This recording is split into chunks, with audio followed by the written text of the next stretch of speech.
Hello guys, welcome to the channel. On today's video, I will show you guys if you are facing your Windows 11 unable to click start on your interface.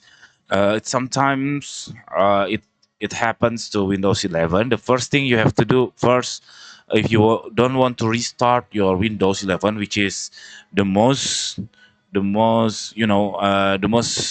conclude this problem, is just restart your Windows 11 or your device.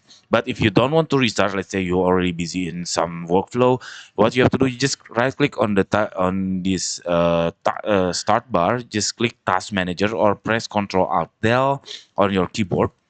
For me, I just click this Task Manager and then looking for the Explorer. See, this is the Windows Explorer.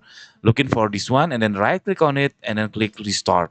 After that, it's supposed to be your start button would works properly. So most of the case, this method would helps, but if doesn't, you just restart your device, and most of the case again it would helps.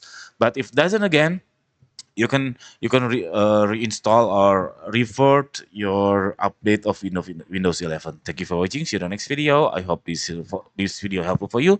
See you on the next video. Bye bye.